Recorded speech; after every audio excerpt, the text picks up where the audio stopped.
बच्चों, तो पिछले लेक्चर में हमने किया था इलेक्ट्रिक फील्ड लाइंस और उन पे बेस्ड प्रॉब्लम्स, बड़े बड़े प्रॉब्लम भी की थी हमने। और आज का लेक्चर हमारा बेस्ट रहेगा बच्चों इलेक्ट्रिक डाइपोल। पहले मैं इसकी डेफिनेशन बता देता हूँ, उसके बाद हम डाइपोल मोमेंट पे चलेंगे, उसके बाद इलेक्ट्रिक डाइपोल के एक्सियल पॉइंट पे हमारी कितनी इलेक्ट्रिक फील्ड होगी, इक्वेटोरियल लाइन पे कितनी इलेक्ट्रिक फील्ड होगी, और सीजनल पॉइंट पे कितनी, और उस पे बेस्ड प्रॉब्लम्स। देखो बच्चों, जल्दबाजी नहीं करना, आराम से पढ़ेंगे, आराम आराम से चलेंगे। देखो जल्दबाजी करने से क्या होता है, आपको बार बार रिपीट करनी पड़ेगी चीजें। एक बार आपने अगर टाइम लगाने के बाद ढंग से पढ़ लिया तो आपको बार बार पढ़ने की जरूरत नहीं है बच्चों। जल्दबाजी करोगे तो बार बार पढ़ना पड़ेगा, टाइम तो वैसे भी खराब होने वाला है। इससे अच्छा है आप आराम से पढ़ो, समझ के पढ़ो, ठीक है। तो देखो, a pair of equal and opposite charges separated by A small distance. Two charges होंगे हमारे और उनके साइन क्या होंगे बच्चों, अपोजिट। ये मान लेते हो माइनस क्यू है और ये मेरा प्लस क्यू, ये एक डाइपोल है और ये स्मॉल डिस्टेंस से सेपरेटेड है। अब स्मॉल डिस्टेंस किसके कंपेयर में कर रहे हो बच्चों, अब आगे बताऊंगा मैं, चलो बता देता हूँ एक बार कि हम किसी पॉइंट पे इलेक्ट्रिक फील्ड कैलकुलेट करेंगे बच्चों आने वाले टाइम के बाद। अभी इस लेक्चर में ये आर है मेरा, इस पॉइंट में मैं इलेक्ट्रिक फील्ड चाहिए, तो ये आर के कंपेरिजन में ये बहुत स्मॉल है बच्चों, ठीक है ना। तो आर मच ग्रेटर देन ठीक है। इसमें और क्या बताऊं, अब डाइपोल मोमेंट पे चलेंगे, उस पे क्वेश्चन करेंगे, उसके बाद हम इलेक्ट्रिक डाइपोल पे वापस आएंगे बच्चों, ठीक है। तो पहले कर लेता हूं मैं डाइपोल मोमेंट।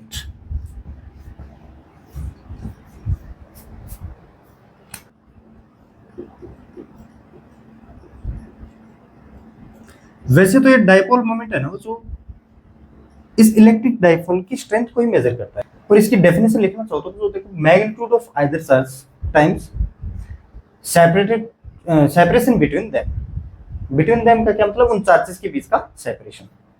इसको हम पी से डिनोट करेंगे बच्चों, मतलब ये अगर मेरा माइनस क्यू है और ये मेरा प्लस क्यू है और इनके बीच का सेपरेशन है बच्चों ए, तो आइदर चार्ज मतलब किसी एक चार्ज का तो magnitude P is equal to किसी एक चार्ज का तो मैग्नीट्यूड Q ले लेता हूं मैं, इनके बीच का डिस्टेंस A, और ये एक वेक्टर क्वांटिटी है तो वेक्टर भी आप ऐड कर सकते हो इसमें। तो आप ये चीज याद रखोगे, अगर यहाँ पे 2A दिया होगा तो यहाँ पे 2A लिखना पड़ेगा हमें, ठीक है ना। ये तो देख लेना क्वेश्चन में क्या किया होगा। इसकी यूनिट बताओ बच्चों, ऐसा यूनिट बताओ, coulomb into metre, coulomb into metre. Dimension तो आप लिख लोगे, चार्ज के लिए I इंटू टी और मीटर के लिए L, ठीक है। और एक सीजीएस में आपको और बताऊं क्या, 1 debye is equal to 3.3 into 10 to the power minus का 30 कूलम इंटू मीटर। और एक वेक्टर क्वांटिटी है और इसकी डायरेक्शन बच्चों वेक्टर क्वांटिटी है, तो इसकी डायरेक्शन कहां से कहां होने वाली, इसकी माइनस क्यू से प्लस क्यू। ये है बच्चों डाइपोल मोमेंट की direction minus Q to plus Q, ठीक है। अब इन पे बेस्ट मैं क्वेश्चन करवा देता हूं 3-4। देखो आपको मैं एक डायग्राम दे रहा हूं, उसका डाइपोल मोमेंट फाइंड करना है। इक्विलेटरल ट्रायंगल है, इसके लिए आपको डाइपोल मोमेंट फाइंड करना है। थोड़ा बड़ा बना लेता हूं अच्छे तरीके से समझ में आए। ये मान लेता हूं मैं माइनस का 2Q है, ये Q है और ये Q है, और इनकी साइड्स है वो A है। इक्विलेटरल ट्रायंगल है, ये एंगल भी 60 होगा, ये एंगल भी 60 और ये एंगल भी 60। तो इस सिस्टम का मुझे डाइपोल मोमेंट फाइंड करोगे, बताओ। ये -2Q, ये Q और ये Q, सर बोलोगे ये Q और ये -2Q, तो डाइपोल मोमेंट कैसे फाइंड करेंगे हम? करेंगे बच्चों, देखो कैसे। इसके करने के 2 तरीके हैं बच्चों। एक प्रोसेस जो एक्चुअल मेथड होगा, और एक हम जैसे सेंटर ऑफ मास में हम पढ़ते थे mass moment m into R. ये कुछ डाइपोल मोमेंट वैसे नहीं, Q into R, Q into A या फिर R जो भी हो ना। तो इसमें सेंटर ऑफ चार्ज का नाम देंगे और उसमें सेंटर ऑफ मास का नाम दिया था। इसमें चार्ज को सेंटर पे लेके आएंगे, उसमें मास को सेंटर पे लेके आएंगे। तो दोनों तरीकों को बताऊंगा मैं। तो इसको मैं एक तो -Q ले लेता हूँ और एक -Q, ऐड करोगे तो -2q रहने वाला है। तो एक हमारा ये डाइपोल मोमेंट बन गया, ये q से -q।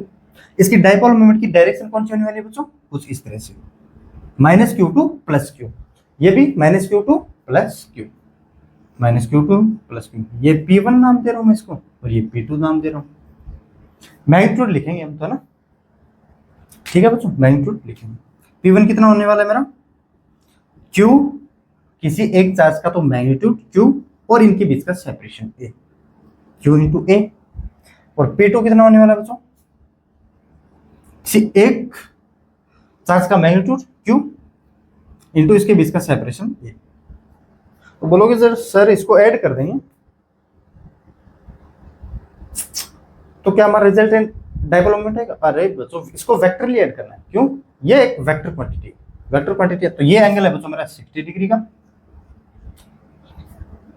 ये भी -q, ये +q, ये -q, ये +q, ये भी a, ये भी a। तो ये बाइसेक्ट करेगा बच्चों ना, कितना? ये 30 डिग्री पे, 30 डिग्री पे। ये है मेरा पी नेट। इस पी नेट को हम कैसे निकालेंगे? कोई भी टू वेक्टर्स 60 डिग्री के एंगल पे है, उनका रिजल्टेंट कैसे निकालते हैं? P net. अब इसमें क्वेश्चन में लिखने की जरूरत है कि फाइंड द डाइपोल मोमेंट, नहीं है ना। एक बार मैं टाइम इसलिए ले रहा हूं आपको अच्छे तरीके से सुन लें। एक डायग्राम और दूंगा मैं, होमवर्क दे दूंगा आपको, और तो क्या। P net is equal to QA, अच्छा QA का स्क्वायर। अब ये तो नहीं पूछोगे ना ये सर कैसे लिख रहे हो आप? +2 QA इंटू QA और cos 60 डिग्री। क्यों? दोनों वेक्टर सब वो 60 डिग्री पे, समझ गए? सो Q square A square, Q square A square, 2Q square A square, 2Q square A square plus 2Q square A square. और cos 60 की वैल्यू कितनी होती है बच्चों? 1/2, 1/2। ये 2 से 2 कैंसिल, तो ये हो गया बच्चों मेरा √3QA। इसका नेट डाइपोल मोमेंट ये होगा बच्चों √3QA। वेक्टर क्वांटिटी है तो उसको वेक्टरली ऐड करना है, ये नहीं कि अलजेब्रिक सम से ऐड कर दे QA 2A आंसर आ जाएगा। नहीं बच्चों, तो इससे आप मार खा सकते हो, आराम से समझेंगे धीरे धीरे, ठीक है। तो अब इसका मैं सेकंड मेथड बताता हूँ बच्चों आपको, इसको मैं रफ कर रहा हूँ। तो सेकंड मेथड देखो, चलो नीचे बता देता हूँ। यहाँ मैं ये P1 और P2 की वैल्यू यहाँ पे लिख देता हूँ। P1 is equal to Q into A और P2 is equal to Q into A। अब सेकेंड मेथड में देखो बच्चों, इस Q चार्ज और इस Q चार्ज का सेंटर कहीं यहाँ पे है, तो इसका सेंटर ऑफ चार्ज, उसमें सेंटर ऑफ मास ले लेते हैं। देखो मास मोमेंट हमारा था m इंटू आर, लिखने की जरूरत नहीं है, तो आपको पहले से पता mass moment m into R था। और इसमें डाइपोल मोमेंट कितना? Q इंटू आर, या फिर A, सॉरी A, इसमें R ले लेते थे, इसमें A ले रहे हैं, है ना। तो Q इंटू A, बात तो एक ही है। उसमें सेंटर ऑफ मास, इसमें सेंटर ऑफ चार्ज। ये डाइपोल मोमेंट के लिए, और बाकी जगह अप्लाई नहीं करेंगे हम सेंटर वगैरह का इस इलेक्ट्रोस्टैटिक में। तो यहाँ पे मैं सेंटर मान के चलूंगा, यहाँ पे M और M होता, तो इस पे सेंटर में कितना मानता मैं? 2M। तो इसको क्या मानूंगा? 2Q, centre of charge. Centre of mass अगर बोल रहा हूं तो मतलब समझना सेंटर ऑफ चार्ज। अब ये डाइपोल मोमेंट सा दिख रहा है बच्चों, देखो ये -2Q, ये +2Q, ये हो गया मेरा डाइपोल मोमेंट। माइनस से प्लस की और इसका डायरेक्शन। अब इसकी सब वैल्यू कैसे निकालेंगे? ये तो सेपरेशन, और इस एक को मैग्नीट्यूड लेना चार्ज का। देखो P is equal to 2Q into ये सेपरेशन, देखो ये A है और इनके बीच का एंगल कितना है बच्चों? 30 डिग्री। तो ये कितना होगा मेरा? A cos 30 degree into A cos 30 degree. एक लाइन में आंसर आने वाला है इसका, इतना नहीं करना पड़ेगा। 2Q इंटू A cos 30 की वैल्यू √3/2। ये 2 से 2 कैंसिल, तो √3QA। अब देखो आपको जो अच्छा लगे उससे आप कर सकते हो, इसमें आपको जो अच्छा लगे मेथड वो आप कर सकते हो। अब एक डायग्राम और देता हूं आपको, उसको आपको ट्राई करना है बच्चों।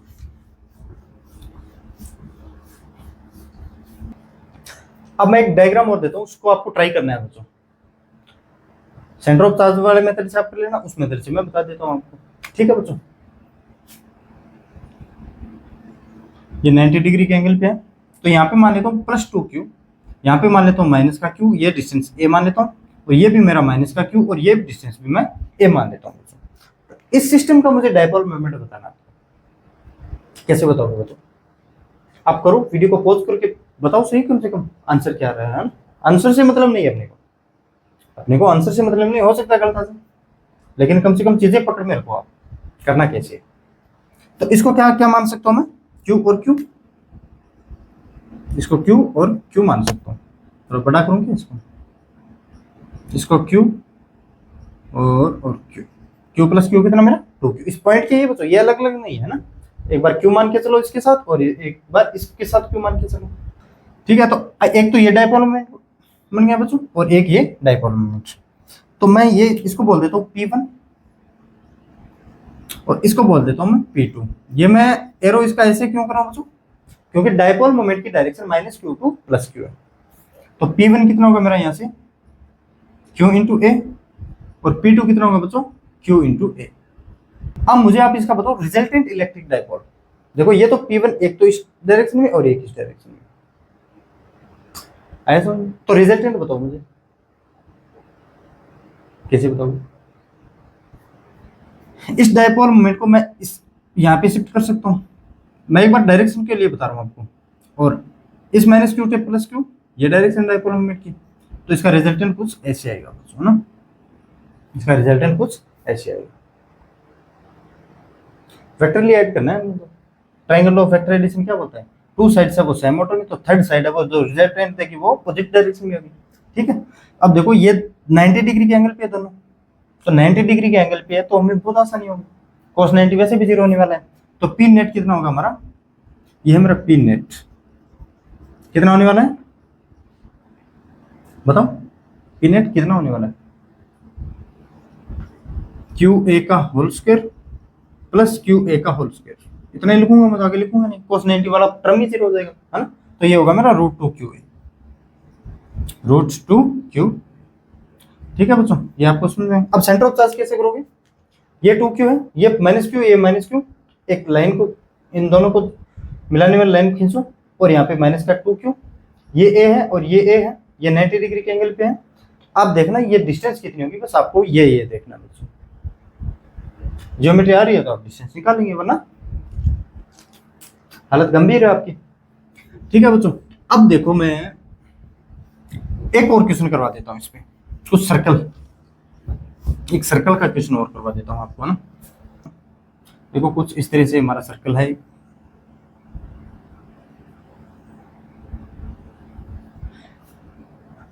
हाफ पे बंटा हुआ बच्चों पॉजिटिव चार्ज डिस्ट्रीब्यूट है, और इस पे नेगेटिव। इसके लिए मान लेता हूँ +q charge, charge density lambda, इसके लिए -q चार्ज और चार्ज डेंसिटी माइनस का लैम्डा। तो मुझे बताओ इस सिस्टम का डायपोल मोमेंट कितना रहने वाला है, कोई बच्चा बता सकता है इस सिस्टम का डायपोल मोमेंट कितना होगा, कैसे करते थे हम इस? अब ये तो नहीं बताना पड़ेगा ना मुझे बार बार कि थीटा एंगल पे जाएंगे कट करेंगे, फिर डी थीटा पे जाएंगे कट करेंगे, है ना, ये तो नहीं बताना पड़ेगा क्यों कर रहे हैं क्यों नहीं कर रहे, पीछे बहुत किया हमने।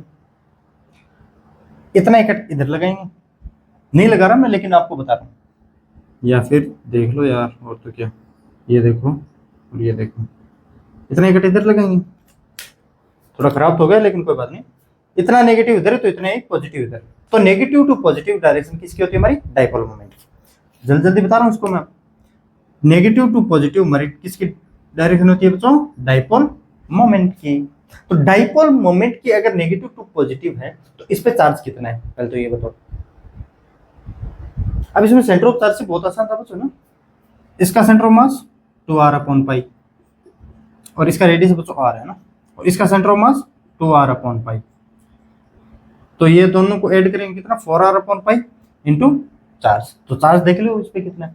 लेकिन मैं आपको एक मेथड और बता देता हूँ जो प्रॉपर मेथड है इसका, इस पे चार्ज मान लेता हूँ मैं dq, कितना होगा lambda r into D theta, क्या lambda r into D theta. अब यार ये कैसे है, ये तो नहीं अपने पूछ लोगे ना, अगर ये भी पूछोगे, अगर ये पूछ रहे हो तो हालत गंभीर है, आप आराम से पढ़ो, धीरे धीरे पढ़ो, जल्दबाजी मत करो। देखो एक बार और बता देता हूं मैं कैसे है। लेमडा इज इक्वल टू क्या होता है हमारा, चार्ज पर यूनिट लेंथ। यहाँ पे चार्ज कितना है बच्चों, dq, ये dq चार्ज, और इसकी लेंथ कितनी है, लेंथ आर्क इंटू, सॉरी ये आर्क की लेंथ कितनी है, radius into angle, angle into radius क्या होता है हमारा आर्क, तो R into D theta, so D Q upon R D theta. तो यहां से डी क्यू कितना होगा हमारा, ये तो नहीं वाला है, देखो लेमडा आर डी थीटा, इसको इस साइड मल्टीप्लाई करोगे तो डी क्यू की वैल्यू आएगी लेमडा आर डी थीटा। इस छोटे से आर्क के लिए हम डायपोल मोमेंट निकालें तो छोटा सा डीपी होगा बच्चों ना, डायपोल मोमेंट कितना छोटा सा, हमें तो पूरे के लिए निकालना है, तो पूरे के लिए निकालने क्या करेंगे, जोड़ेंगे जोड़ेंगे जोड़ेंगे मतलब इंटीग्रेशन करेंगे, इतना इतना इतना इतना इसको जोड़ेंगे तो करेंगे क्या करेंगे हम, इंटीग्रेशन, तो डीपी का इंटीग्रेशन करेंगे। तो अब देखो ये एंगल मेरा कितना है, थीटा, तो डीपी का एक कंपोनेंट इस डायरेक्शन में आएगा मेरा डीपी एक्स, मतलब डीपी कोस थीटा, और एक इस डायरेक्शन में आएगा बच्चों डीपी वाई, मतलब डीपी का साइन थीटा। तो पहले मैं डीपी एक्स निकाल लेता हूं, उसके बाद में डीपी वाई निकाल। सो डीपी एक्स कितना है, डीपी कोस थीटा, और यहां से डीपी होगा कितना, देखो डीपी या तो नेगेटिव वाला चार्ज लो या पॉजिटिव वाला, लेकिन इसका मैग्नीट्यूड लेना है। तो चार्ज कितना है यहाँ पे बच्चों, D Q equal to lambda R into D theta, lambda R into D theta into इनके बीच का सेपरेशन। अब इनके बीच का सेपरेशन कितना, ये भी आर और ये भी आर, तो इंटू 2r, बस यही था इसमें। एक तो ये चीज निकालनी आनी चाहिए और एक ये चीज। अब डीपी की वैल्यू रखो यहाँ पे, D P lambda R square into D theta, lambda R square cos theta D theta लिख दे रहा हूँ बच्चों, ये तो डीपी एक्स एक छोटे से कंपोनेंट के लिए। ऐसा कंपोनेंट में एक कहां से कहां लूंगा, यहां से यहां तक का। अब ये मत बोलना कि सर यहां से यहां तक ही क्यों लिया आपने, हाफ सर्कल क्यों लिया, कंप्लीट क्यों नहीं लिया। तो बच्चों डायपोल मोमेंट की डायरेक्शन हमारी नेगेटिव टू पॉजिटिव, यहाँ से यहाँ की डायरेक्शन होगी, यहाँ से यहाँ की डायरेक्शन होगी, यहाँ से यहाँ की डायरेक्शन होगी। तो इस कंपोनेंट को मैं यहाँ से यहाँ तक घुमाऊंगा, हाफ सर्कल तक घुमाऊंगा, तो ये कंप्लीट हो जाएगा। मैं तो कहां से कहां, 0 टू पाई, तो P X 0 to pi lambda R square cos theta क्या था मेरा बच्चों, साइन थीटा 0 टू पाई, और साइन थीटा का 0 टू पाई कितना होता है बच्चों, 0। तो इस डायरेक्शन में कोई कंपोनेंट नहीं होगा, किसका, डायपोल मोमेंट का। क्यों नहीं होगा, चलो वो बता देता हूं आपको, और उसके बाद में आप डीपी वाई कैलकुलेट करना बच्चों, ठीक है कर लो। अब देखो हमने एक कट इस डायरेक्शन इस साइड लिया है, एक कट आप इस साइड भी लोगे कुछ ऐसे, ठीक है, और ये एंगल थीटा। तो इसका एक component DP x cos theta इस डायरेक्शन में आएगा, डीपी एक्स का कोस थीटा, और एक डीपी वाई का साइन थीटा, डीपी वाई का DP sine theta, DP cos theta. इधर भी डीपी कोस थीटा और इधर भी डीपी कोस थीटा, तो कैंसिल। तो ये मेरा रिजल्टेंट डायपोल होगा, और कितना होगा वो मुझे बताना है। चलो एक बार इसमें भी मैं आपको ये बता देता हूँ, 2r अपॉन पाई और 2r upon pi centre of charge वाला, ठीक है बच्चों। देखो जितना चार्ज इस सर्कल के अपर साइड में उतना ही चार्ज नीचे की ओर है। तो डायपोल मोमेंट की डायरेक्शन कौन सी होगी मेरी, यहां से यहां, यहां से यहां। इसका सेंटर ऑफ चार्ज कितना, इसका सेंटर ऑफ चार्ज कितना, ये कितना मानू बताओ, क्यों मान लेता हूं उसका। तो इस क्यू की वैल्यू बता सकते हो मुझे कितनी होगी, इस क्यू की वैल्यू, ये क्यू तो ये डिस्ट्रीब्यूटेड था मतलब सर्कल के सरफेस पे, लेकिन इस पे सेंटर पे कितना चार्ज मानोगे, ये क्यू नहीं होगा बच्चों, कितना होगा, क्यू इज इक्वल टू होता कितना है हमारा, sorry lambda is equal to Q upon pi R बोलोगे सर, पाई आर कैसे, तो बच्चों ये जो क्यू है वो इतने सर्कल हाफ सर्कल पे तो डिस्ट्रीब्यूटेड है, मतलब पाई आर। तो Q is equal to lambda into pi R, तो ये होगी वैल्यू क्यू की value, Q is equal to lambda pi R, Q dash बोल दो इसको, क्यू तो मैंने ऊपर ले लिया ना, Q dash is equal to lambda into pi R. एक का चार्ज इनटू इसके बीच का separation, lambda pi R into 4r upon pi, 4r upon pi, ये पाई से पाई कैंसिल, तो 4 लेमडा आर स्क्वायर और डायरेक्शन देना चाहो तो जे कैप। और उसमें भी देख लेना बच्चों ना, ये 4 लैम्डा आर स्क्वायर ही आएगा। दिखाऊं कैसे? Lambda R square 0 to pi cos theta D theta, lambda R square sorry sine theta का, कोस थीटा का तो 0 ही होगा ना, साइन थीटा, साइन थीटा के लिए माइनस का कोस थीटा 0 टू पाई, तो lambda R square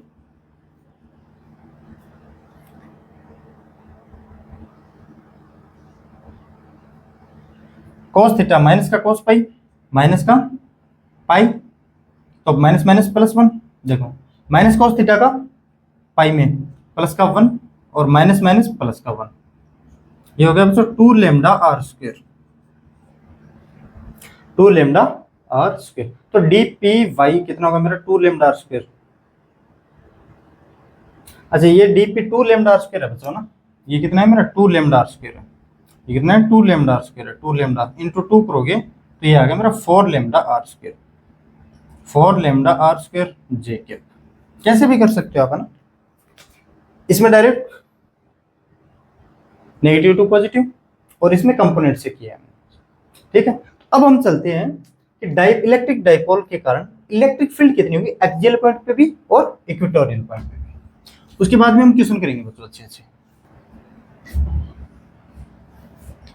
So electric field due to electric dipole.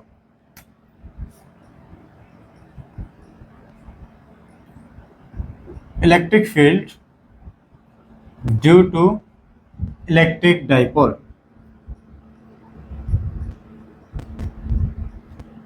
तो फर्स्ट ले रहा हूं मैं बच्चों एट एक्सिस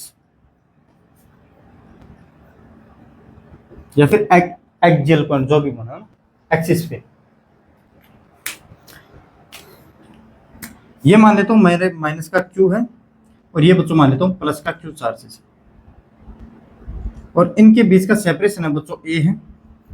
मुझे इसके एक्सिस पे या तो इस पॉइंट पे या इस पॉइंट पे, दोनों पॉइंट पे बताऊंगा। एक पॉइंट पे कैलकुलेशन करके बताऊंगा, लेकिन कहानी क्या रहने वाली इसमें वो भी बताऊंगा मैं। तो इस पॉइंट पे मैं बताना है इलेक्ट्रिक फील्ड कितना होगा, electric field at point B. इसके सेंटर से हम डिस्टेंस मानते हैं बच्चों इसको आर। इस डाइपोल के कारण इस पॉइंट पी पे फील्ड कितनी होगी मैं कैलकुलेट करना है, और इसके सेंटर से इसी पॉइंट तक की डिस्टेंस कितनी है मेरी आर, और ये कितनी हो जाएगी? अच्छा इसको मैं 2a मानूंगा ना, तो मैं मान रहा हूँ 2a, क्यों? कैलकुलेशन को इजी करने के। अब a मानूंगा तो ये डिस्टेंस a/2 हो जाएगी, और अगर ये 2a मानूंगा तो ये a और ये भी a, ठीक है बच्चों। तो इस पॉइंट चार्ज के कारण इसी पॉइंट पे इलेक्ट्रिक फील्ड हमें पता है बच्चों कितनी होती है। इस पॉइंट पे भी हम कर एक्सियल पॉइंट ये भी है और एक्सिस हमारी ये भी, इस पॉइंट पे भी देखेंगे। तो इस पॉइंट पे भी मान लेता हूँ P डैश, इस पॉइंट पे इलेक्ट्रिक फील्ड कितनी होने वाली है। आप कुछ भी कर सकते हो, ये भी R मानेंगे। तो मैं इसके लिए कैलकुलेट कर रहा हूँ, लेकिन ये पॉइंट क्यों मानूं थोड़ा आगे जाने के बाद बताऊंगा, है ना। तो देखो इस प्लस क्यू के कारण इसी पॉइंट पे electric field away from the charge, electric field due to plus Q कितनी होगी मेरी? के क्यू अपॉन आर स्क्वायर। के क्यू आर कितना है यहाँ पे? देखो ये ए है बच्चों और ये भी ए है, तो ये कितना होगा? आर माइनस का ए, आर माइनस ए का होल स्क्वायर। आप बोल सकते हो टुवर्ड्स राइट। और इस माइनस क्यू के कारण देखो, माइनस क्यू के कारण इलेक्ट्रिक फील्ड इस पॉइंट पे, क्यों हम डाइपोल के कारण निकाले बच्चों, एक तो इस चार्ज के कारण और एक इस चार्ज के कारण। तो माइनस क्यू के कारण इस पॉइंट पे इलेक्ट्रिक फील्ड किस डायरेक्शन में होगी बच्चों? कलर चेंज कर लेता हूँ, टुवर्ड्स द चार्ज। क्यों? माइनस चार्ज के कारण खुद की ओर होती है इलेक्ट्रिक फील्ड की डायरेक्शन, खुद की ओर मतलब चार्ज की ओर। तो ये हो गया मेरा E due to minus Q, इसकी वैल्यू के क्यू अपॉन ये इतनी R प्लस ए का होल स्क्वायर टुवर्ड्स लेफ्ट। अब इसमें मुझे कोई बता सकता है कि ये इलेक्ट्रिक फील्ड का मैग्नीट्यूड बड़ा है या फिर इसका? चार्ज हमारे सेम है, हमें डिस्टेंस देखना है। जिसका डिस्टेंस छोटा इलेक्ट्रिक फील्ड बड़ी, और जिसका डिस्टेंस बड़ा इलेक्ट्रिक फील्ड स्मॉल। तो प्लस क्यू के कारण डिस्टेंस तो r माइनस ए है, माइनस क्यू के कारण r प्लस ए है। मतलब ये डिस्टेंस है बच्चों, वो क्या होगी मेरी, ये बड़ी होने वाली, सॉरी स्मॉल होने वाली है। स्मॉल होने वाली इसका मतलब ये इलेक्ट्रिक फील्ड बड़ी होने वाली। तो नेट इलेक्ट्रिक फील्ड हमारी कुछ इस डायरेक्शन में आएगी, इस पॉइंट पी पे नेट इलेक्ट्रिक फील्ड हमारी कुछ इस डायरेक्शन में आएगी। तो ऐसा कह सकते हैं हम।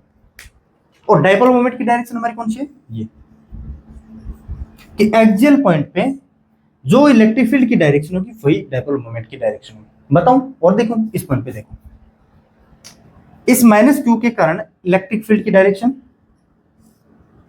ए ड्यू टू माइनस का क्यू, इस प्लस क्यू के कारण इस पॉइंट पे प्लस क्यू के कारण away from the charge A due to plus Q. अब मुझे बताओ इसका मैग्नीट्यूड बड़ा है या इसका मैग्नीट्यूड बड़ा है? देखो इसका मैग्नीट्यूड बड़ा है या फिर इसका मैग्नीट्यूड बड़ा है? देखो ई प्लस क्यू का मैग्नीट्यूड बड़ा होगा या फिर इसका बड़ा होगा? तो इसका बड़ा होगा। क्यों होगा बच्चों? ये माइनस क्यू है वो इस पॉइंट के नजदीक है, और नजदीक है अगर डिस्टेंस स्मॉल है तो इलेक्ट्रिक फील्ड बड़ी होगी। तो इलेक्ट्रिक फील्ड हमारी इस डायरेक्शन में बड़ी है बच्चों। अब ये क्यों है, ये बहुत बार बता चुका हूं ये चीजें, है ना। इसमें बहुत बढ़िया बढ़िया क्वेश्चन किए थे हमने। इलेक्ट्रिक फील्ड कहाँ जीरो होगी, कहाँ मैक्सिमम होगी, कहाँ मिनिमम होगी, है ना। तो इसकी नेट इलेक्ट्रिक फील्ड की डायरेक्शन भी हमारी किस डायरेक्शन में आ रही है बच्चों? इस डायरेक्शन में। और डाइपोल मोमेंट की डायरेक्शन भी इस डायरेक्शन में। अब इसमें देखो नेट इलेक्ट्रिक फील्ड की डायरेक्शन टुवर्ड्स द राइट और डाइपोल मोमेंट की डायरेक्शन भी टुवर्ड्स द राइट। तो एक्सियल पॉइंट पे ये तो हमें पता चल गया, किसी भी पॉइंट पे इलेक्ट्रिक फील्ड की जो डायरेक्शन होगी वही हमारी किसकी डायरेक्शन होगी? डाइपोल मोमेंट की डायरेक्शन। ठीक है, अब होगी कितनी, होगा कितना, इलेक्ट्रिक फील्ड कितनी होगी वो देख लेते हैं। देखो E net E plus Q और minus Q towards the right बड़ी है इलेक्ट्रिक फील्ड और इस डायरेक्शन में स्मॉल है ई माइनस का क्यू। ई प्लस क्यू कितना है बच्चों? K Q upon are minus A का whole square, are minus A का whole square minus E minus Q कितना है? के क्यू अपॉन आर माइनस का आर प्लस ए का होल स्क्वायर। आगे फर्दर सोल्व करो इसको, के क्यू कॉमन ले रहा हूं, आर में ए माइनस बी का होल स्क्वायर और आर प्लस ए का होल स्क्वायर कितना होगा मेरा? R square minus A square, R square minus A square. और यहाँ पे R square R plus A का whole square minus R minus A का होल स्क्वायर। अब यहाँ पे देखो के क्यू आर स्क्वायर माइनस का A square, R plus A का होल स्क्वायर देखो ओपन करोगे तो R square plus A square plus 2RA। अब मैं माइनस को साथ में मल्टीप्लाई करता जा रहा हूँ ना, तो माइनस का आर स्क्वायर और माइनस का ए स्क्वायर और माइनस माइनस प्लस 2RA। तो ये तो कैंसिल हो गया बच्चों इतना, तो 4RA बचा है। कितना बचा मेरा? ये 4RA। अब देखो, हाँ यहाँ देखो के क्यू 4 के क्यू आर ए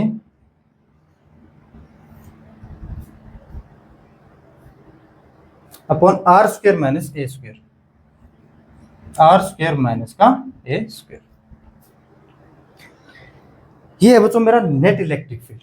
लेकिन इसको फर्दर सोल्व और करेंगे। डाइपोल मोमेंट कितना था मेरा? P is equal to Q into 2A। क्यों 2A? क्यों बच्चों?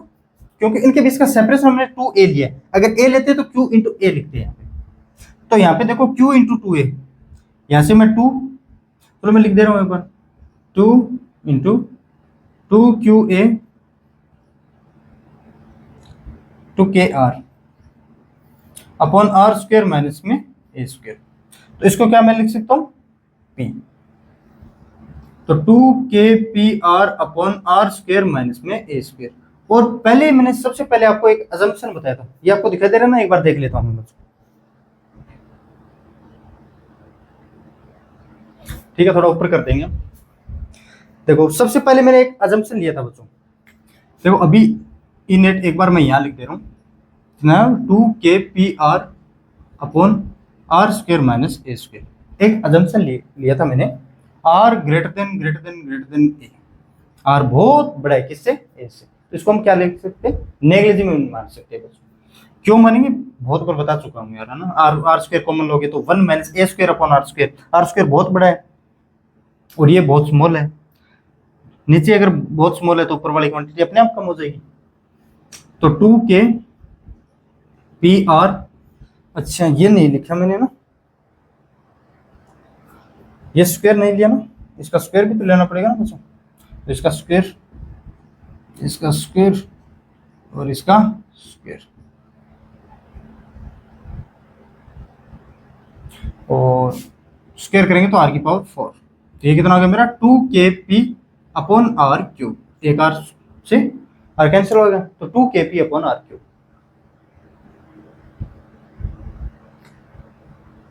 और इसको वेक्टर फॉर्म में लिखना चाहो, E net is equal to 2kp upon R cube और पी कैप। पी कैप क्यों, क्योंकि जो डायरेक्शन इलेक्ट्रिक फील्ड की है वही डायरेक्शन इस डाइपोल मोमेंट की है। तो और भी तरीका है इसको लिखने का, 2kp vector upon R cube. कैसे भी लिख सकते हो, पी कैप कितना होगा हमारा, P vector. Magnitude into direction हमारा क्या होता है, वेक्टर तो होता है, ये तो लिखा है मैंने। ठीक है बच्चों, तो आप एक ये चीज रखोगे, एक्सिस पे हमारी इलेक्ट्रिक फील्ड कितनी होगी बच्चों, 2kp अपॉन आर क्यूब। एक चीज आप ये ध्यान में रखोगे, और एक क्या ध्यान रखो, क्वेश्चनों में पता चलेगा बच्चों, ये आपको बात अगर ऐसी लग रही है ना कि अगर इलेक्ट्रिक फील्ड की डायरेक्शन वही है जो डाइपोल मोमेंट की है, वो किस पॉइंट के लिए होगा, एक्सियल पॉइंट के लिए, एक्सिस पे होगा इस डाइपोल की। क्वेश्चन में बताऊंगा आपको ये, ठीक है। अब सेकंड क्या बताऊं, इक्वेटोरियल पॉइंट।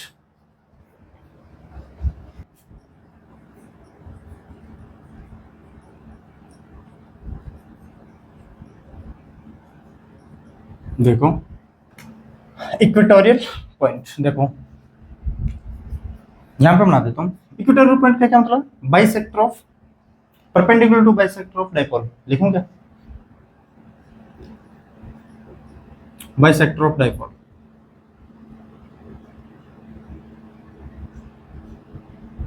देखो बच्चों, एक तो ये है मेरा माइनस का क्यू और ये है मेरा प्लस का क्यू, और कहीं ये बीच में मान तो perpendicular to bisector of dipole. और इस पॉइंट पे इलेक्ट्रिक फील्ड निकालनी है हमें।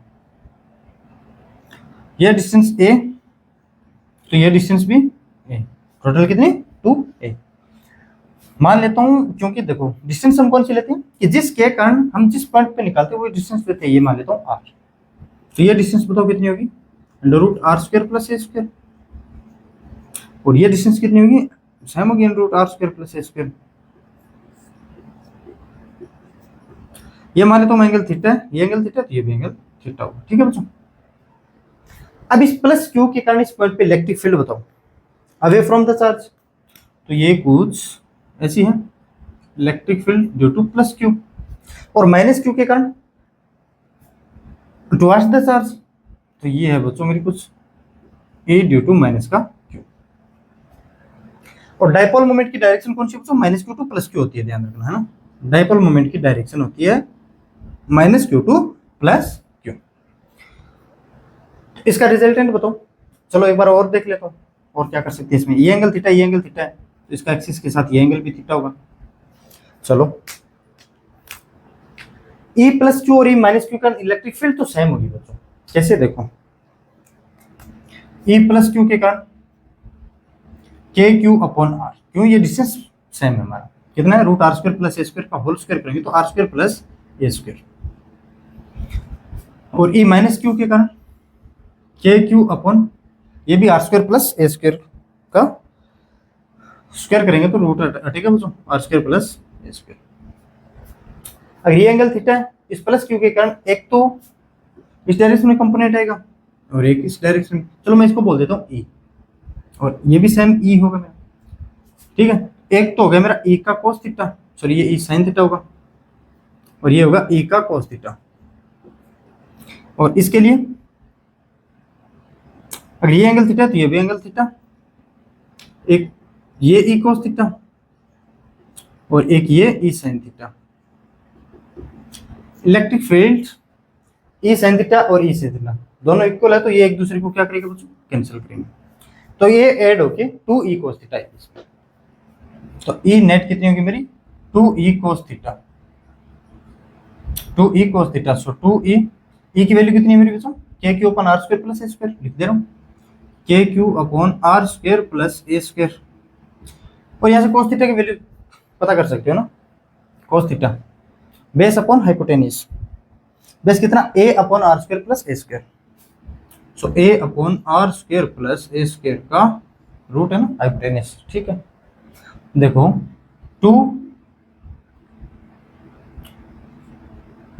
q इंटू 2a कर दे रहा हूँ इसमें, है ना, q इंटू 2a और k upon R square plus A square का 3/2, 1 प्लस 1/2 कितना मेरा 3/2। इसको क्या बोलते हैं हम, डाइपोल मोमेंट।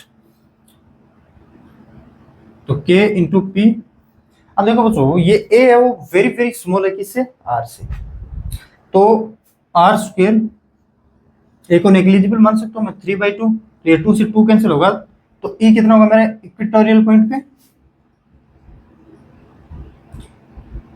इक्वेटोरियल पॉइंट पे होगा मेरा KP upon R cube, KP upon R cube. लेकिन इसमें इलेक्ट्रिक फील्ड की डायरेक्शन कौन सी है बच्चों मेरी, ये डाइपोल मोमेंट की डायरेक्शन कौन सी है ये, तो इसमें आपको माइनस पी केप लेना पड़ेगा। मतलब अगर इलेक्ट्रिक डाइपोल मोमेंट की डायरेक्शन मेरी राइटवर्ड में है, तो किसी इक्वेटोरियल पॉइंट पे इलेक्ट्रिक फील्ड की डायरेक्शन डाइपोल मोमेंट के जस्ट अपोजिट होने वाली है। तो यहाँ पे मैंने क्या लिया, पी माइनस का पी केप, ठीक है बोलो आगे होगा समझ। ये वेक्टर फॉर्म है, आपको इसको भी ध्यान रखना है। और इसका मैग्नीट्यूड कितना होगा मेरा यूनिट वेक्टर का 1, तो एक्सिस पे 2kp upon R cube, equatorial पे kp अपॉन आर क्यूब। अब एक मैं जल्दी जल्दी और बता देता हूँ जनरल पॉइंट पे, उसके बाद में क्वेश्चनों पे चलते हैं बच्चों। ये आपको समझ में आ गया कि डाइपोल मोमेंट की जो डायरेक्शन होगी, अगर डाइपोल के कारण हम किसी पॉइंट पे इक्वेटोरियल पॉइंट पे, किसी पॉइंट पे नहीं इक्वेटोरियल पॉइंट पे अगर इलेक्ट्रिक फील्ड की डायरेक्शन को पता करना है, तो डाइपोल मोमेंट के अपोजिट डायरेक्शन में उसकी फील्ड की डायरेक्शन होगी, ठीक है। अब देखो किसी जनरल पॉइंट पे,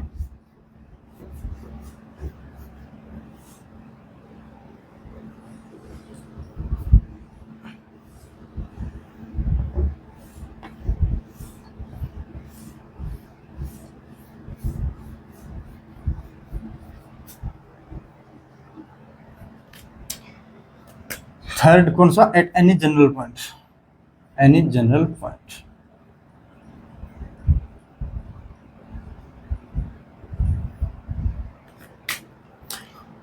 देखो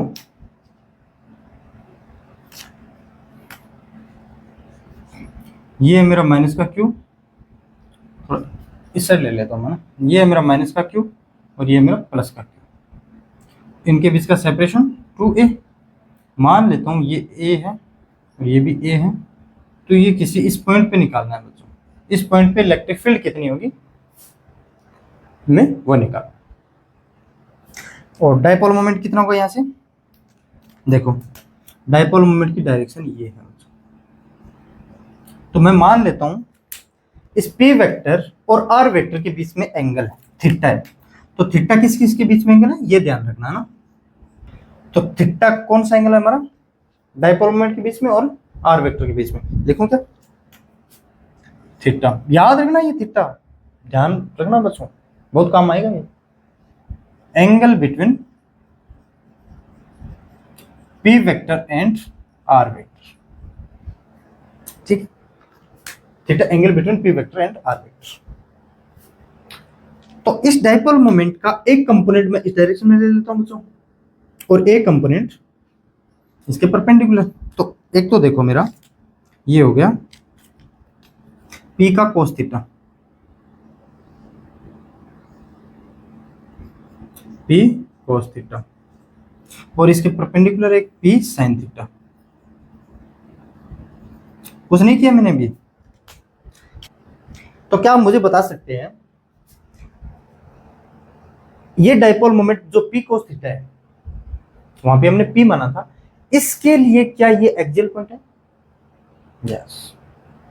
इस पी कोस थीटा के लिए ये एक्सियल पॉइंट है, इसका मतलब इसके डायरेक्शन वही होगी, डाइपोल मोमेंट की डायरेक्शन, सॉरी इलेक्ट्रिक फील्ड की डायरेक्शन वही होगी तो डाइपोल मोमेंट की डायरेक्शन, तो डाइपोल मोमेंट की डायरेक्शन ये है तो इलेक्ट्रिक फील्ड की डायरेक्शन ये होने वाली है।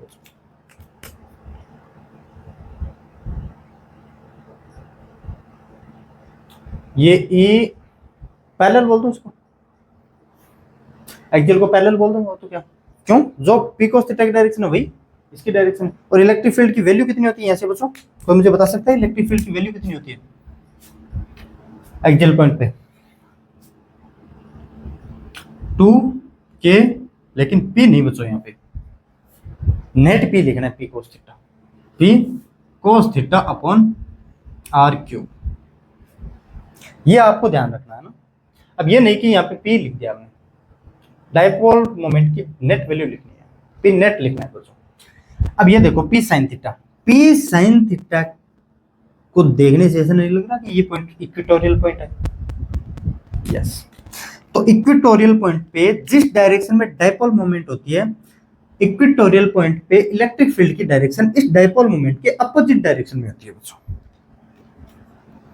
तो ये देखो इसका अपोजिट डायरेक्शन, ई परपेंडिकुलर बोल दो इसको, इक्वेटोरियल परपेंडिकुलर जो भी बोलना चाह रहा हूं, एक्सियल बोल सकता हूं इसको, इक्वेटोरियल बोल रहा हूं तो मैं इक्वेटोरियल को परपेंडिकुलर से लिख रहा हूं बच्चों, kp अपॉन r क्यूब, लेकिन k नहीं बच्चों, सॉरी p नहीं बच्चों, नेट डाइपोल मोमेंट कितना मेरा p sin थीटा, तो p sin theta upon r cube, इनके बीच का एंगल 90 डिग्री है। इलेक्ट्रिक फील्ड एक वेक्टर फील्ड होती है, तो इनका रिजल्टेंट कितना होगा बच्चों, तो इसका रिजल्टेंट कुछ ऐसा होगा ना, ई नेट होगा कितना, चलो 90 डिग्री के एंगल पे तो इनका स्क्वायर प्लस इनका स्क्वायर करना है हमें, तो ई नेट स्क्वायर करके मैं बाहर लिख रहा हूँ चीजों को, 2kp अपॉन r क्यूब, तो बाहर ले रहा हूँ तो 2kp अपॉन r क्यूब, क्योंकि इनका स्क्वायर करूंगा 2 नहीं लिख सकता मैं ना, तो kp अपॉन r क्यूब को बाहर ले रहा हूँ बच्चों, इसका स्क्वायर प्लस इसका स्क्वायर, तो स्क्वायर को रूट से बाहर लेके आएंगे, kp अपॉन r क्यूब तो सेम का सेम बाहर आ जाएगा। लेकिन देखो अब 4 cos स्क्वायर थीटा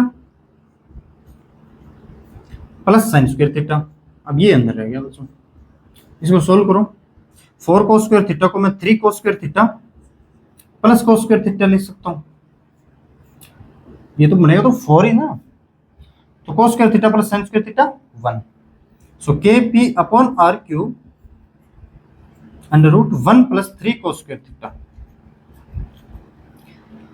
अब जनरल पॉइंट पे है तो क्या मेरा ई पैरेलल के लिए आएगा, पैरेलल मतलब cos 0 डिग्री, cos 0 1, तो 1 प्लस 3 4 और 4 का रूट 2, तो 2kp अपॉन r क्यूब, ये एक्सियल हमारा 2kp अपॉन r क्यूब ही आता है बच्चों। और 90 डिग्री पे लेंगे तो kp अपॉन r क्यूब, क्यों 90 पे ये 0 हो जाएगी टर्म, तो kp अपॉन r क्यूब ही रहने वाला है, आया समझ, ठीक है। तो अब हम इस पे बेस्ट प्रॉब्लम करेंगे बच्चों, बड़े बड़े प्रॉब्लम है। अब देखो, और आपको बता दिया ना, हाँ ठीक है, ये बच्चों आप याद रखना ना, जो फर्स्ट प्रॉब्लम आपकी स्क्रीन पे आ गई होगी इसको आप सोल्व कीजिए बच्चों, किया क्या कुछ मिला, चलो करते हैं क्वेश्चन कि 2 small identical electrical dipoles AB and CD, each of dipole moment P, दोनों का डाइपोल मोमेंट हमें गिवन है P है, are kept at an angle of 120 degree as shown in the figure, what is the resultant dipole moment of this combination। आपको इतना question पढ़ना है, next part है वो अगले लेक्चर में करूंगा। 120 डिग्री के एंगल पे रखा है, minus Q plus Q minus Q plus Q, ठीक है बच्चों, और डाइपोल मोमेंट में P हमें गिवन है, एक तो ये माइनस क्यू प्लस क्यू, और एक ये मुझे माइनस क्यू और प्लस क्यू हमें गिवन है, और ये इनका एंगल कितना है मेरा 120 डिग्री के। तो बताओ मुझे इस डाइपोल मोमेंट की डायरेक्शन, ये P1, लेकिन इसका मैग्नीट्यूड हमें कितना गिवन है P, इसमें इसकी डाइपोल की डायरेक्शन कुछ ऐसे, ये कितना P2, लेकिन इसका मैग्नीट्यूड हमें कितना गिवन है P। अब बताओ बच्चों, डाइपोल मोमेंट मेरी एक वेक्टर क्वांटिटी है, टू वेक्टर और उनका मैग्नीट्यूड सेम हो और वो 120 डिग्री के एंगल पे, तो उसका रिजल्टेंट भी वही होगा जो इंडिविजुअल डाइपोल मोमेंट का होगा। कैसे? देखो, P net is equal to P square plus 2p² cos 120 degree. अब ये क्यों आ रहा है ये मैं बार बार नहीं बताने वाला। इसकी वैल्यू माइनस का 1/2, तो ये माइनस माइनस आ जाएगा यहाँ पे, तो p² से एक p² कैंसिल, तो यहाँ पे p। देखो 120 के एंगल पे हो, मैग्नीट्यूड अगर समान हो, सेम हो, तो बताया गया है बच्चों उसका रिजल्टेंट वही होगा जो इंडिविजुअल का होगा, है ना। तो इसका डाइपोल मोमेंट कितना होगा हमारा p। अब करते हैं नेक्स्ट क्वेश्चन, जो अच्छा क्वेश्चन होगा बच्चों। हाँ, तो अब ये क्वेश्चन देखो बच्चों कि two ideal electric dipoles A and B having their dipoles moment P1 and P2 respectively are placed on a plane with their centers O as shown in the figure। पहले मैं फिगर बना लेता हूँ बच्चों, minus minus plus plus और C point ऐसे A B ऐसे। ठीक है बच्चों, ठीक है। क्या हो रहा है यार, ये यहाँ बनाना पड़ेगा। चलो सबके माइनस माइनस प्लस और प्लस एक जितना होगा कोई बात नहीं, एक जितना नहीं तो भी काम चला लेंगे। पंसी ये ए डाइपोल और बी डाइपोल, पॉइंट सी आ गया। अब देखो आगे क्या बोला, at point C on the axis of dipole the resultant electric field is making an angle 37 degree with the axis. जो भी हम इलेक्ट्रिक फील्ड की डायरेक्शन निकालेंगे उसका जो रिजल्टेंट इलेक्ट्रिक फील्ड है वो एक्सिस के साथ 37 डिग्री का एंगल बनाएगा। The ratio of dipole moment of A and B, A और बी का, ए का P1 और बी का P2, ये क्वेश्चन में हमें गिवन है। एक मिनट बच्चों, ये रेड वाला कहाँ गया मेरा, ठीक है ये तो मेरा P1 और P2 मैग्नीट्यूड लिख रहा हूँ बच्चों। अब मुझे बताओ, अब आएगा डायरेक्शन जो मैंने बताया था ना आपको, याद रखना बच्चों। ये डाइपोल ए है और ये पॉइंट सी है, इस डाइपोल ए के एक्सिस पे है। एक्सिस पे इलेक्ट्रिक फील्ड की डायरेक्शन वही होगी जो डाइपोल की डायरेक्शन होगी, डाइपोल मोमेंट की डायरेक्शन, डाइपोल मोमेंट की डायरेक्शन -2 प्लस। तो ये भी ए लिख रहा हूँ इसलिए ये डाइपोल ए के कारण इलेक्ट्रिक फील्ड है, और ये -2 प्लस डाइपोल मोमेंट की डायरेक्शन ये है, डाइपोल इस डाइपोल की डायरेक्शन है बच्चों ये। लेकिन इस डाइपोल के कारण ये इक्वेटोरियल पॉइंट पे है बच्चों, देखो ये है इक्वेटोरियल पॉइंट पे, ये इक्वेटोरियल पॉइंट पे होने की वजह से इलेक्ट्रिक फील्ड की डायरेक्शन है और डाइपोल मोमेंट की जो डायरेक्शन है उसके अपोजिट डायरेक्शन में होगी। तो डाइपोल मोमेंट की डायरेक्शन तो ये है, तो इलेक्ट्रिक फील्ड की डायरेक्शन इस डाइपोल बी के कारण ये हो जाएगी। तो वेक्टर क्वांटिटी उसका रिजल्टेंट इलेक्ट्रिक फील्ड कुछ ऐसा होगा, और वो रिजल्टेंट के साथ 37 डिग्री का एंगल बना रही है विद द एक्सिस। इसका मतलब क्वेश्चन का मतलब ये था, ठीक है। लेकिन ई ए और ई बी है कितना, ई ए कितना होगा बच्चों, एक्सिस पे था ना, तो 2kp/r³, ये इसको आर ही लिया था। और ये कितना होगा बच्चों, इक्वेटोरियल के कारण था तो kp/r³, सो kp/r³। तो मैं ऐसे 1037 लगा सकता हूँ, 1037 होगा कितना मेरा यहाँ से 3/4। अब यार कैसे होगा वो नहीं बताने वाला मैं, क्या करवा रहा था यार मैं। हाँ 1037 3/4 37 1037, तो परपेंडिकुलर अपॉन पे, परपेंडिकुलर कौन सा मेरा, ये कौन सा kp/r³ kp/r³ upon 2kp/r³ is equal to kp/r³ किसके कारण होता है, इक्वेटोरियल के लिए। तो इक्वेटोरियल के लिए डाइपोल मोमेंट P2। अब ये नहीं है P1/P2 डायरेक्ट लिख देंगे ना, डाइपोल मोमेंट देखना है बच्चों कि ये किसके कारण इलेक्ट्रिक फील्ड थी, इक्वेटोरियल पॉइंट के कारण, तो P2/P1 P2/P1, तो ये कैंसिल, तो ये 2, सो 3/2 इज इक्वल टू P2/P1। ये रहा बच्चों आपका आंसर, डाइपोल मोमेंट का रेशियो। P1/P2 होगा तो 2/3 आ जाएगा ना, देख लेना क्या, चलो मैं देख देता हूँ। P1/P2 2/3 है, ठीक है बच्चों। अब करते हैं नेक्स्ट क्वेश्चन, पढ़ लो आपकी स्क्रीन पे आ गया।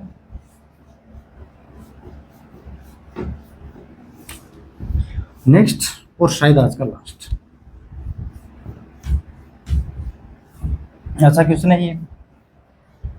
देखो क्वेश्चन में हमें गिवन है charge minus Q and plus Q at point A and B.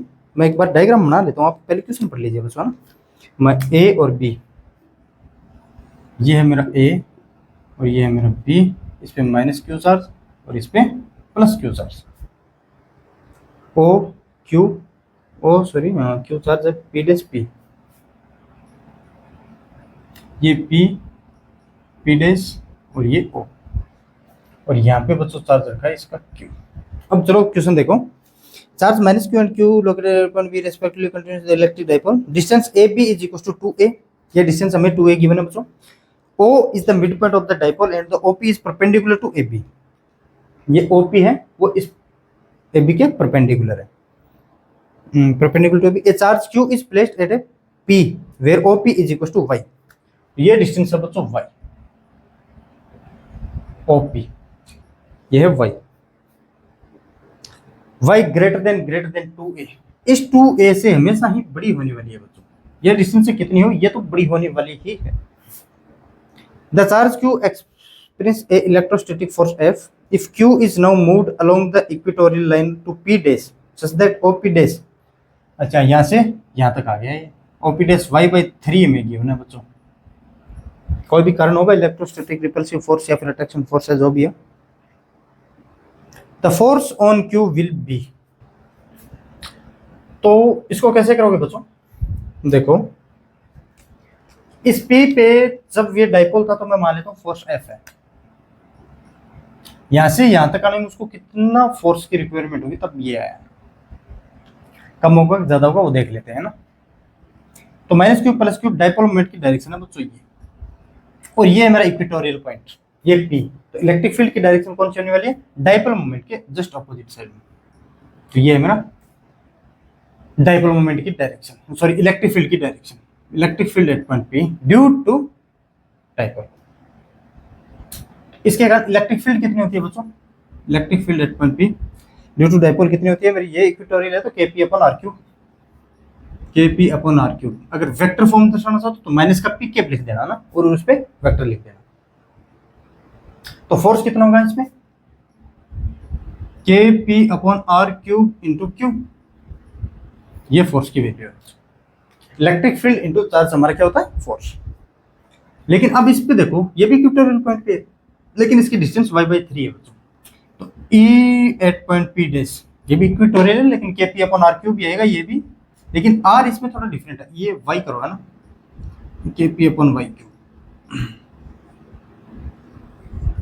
ठीक है। EP dash Kp upon R cube, R कितना y/3, तो y क्यूब इंटू 27 ऊपर लेके जा रहा हूँ बच्चों ना, और force of P dash 27 Kp upon y cube into cube, तो क्या मैं इसको F लिख सकता हूँ, सो ये F P dash is equal to 27 इतने फोर्स की रिक्वायर्ड होगी 27 ये है, बस आपको पता होना चाहिए। अब EP डैश अब इसका मतलब आप लिखो vector form Kp upon R cube, आपको बता दिया मैंने बहुत पर, माइनस P कैप लिख देना, जो डायरेक्शन इस डाइपोल मोमेंट होगी उसके अपोजिट डायरेक्शन में इलेक्ट्रिक फील्ड की डायरेक्शन होगी, और एक्सियल पॉइंट पे जो डायरेक्शन इस डाइपोल मोमेंट की होगी वही डायरेक्शन इलेक्ट्रिक फील्ड की डायरेक्शन है ना। आप बताओ और क्वेश्चन देख लेते हो ना, कोई रह गया हो तो है ना। अब कल करवाएंगे बच्चों आपको टॉर्क के बारे में, टॉर्क पे क्वेश्चन रह गए हमारे, 3-4 और क्वेश्चन बनेंगे, इस डाइपोल मोमेंट का भी लेंगे साथ में टॉर्क का भी लेंगे, ठीक है। तो ओके गाइस, थैंक यू आज के लिए बस इतना।